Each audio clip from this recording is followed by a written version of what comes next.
I-marinate ang pork chop at pakuluan ito ng ilang sandali. Pagkahango ay palamigan muna sa isang container. Kung ito ay malamig na, ilagay naman ang crispy fry powder, at igulong dito ang mga pork chop hanggang pantay-pantay itong mabalutan.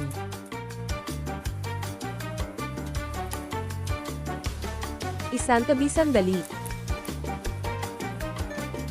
Ilagay ang natitirang crispy fry powder at igulong-gulong muli ang mga pork chop.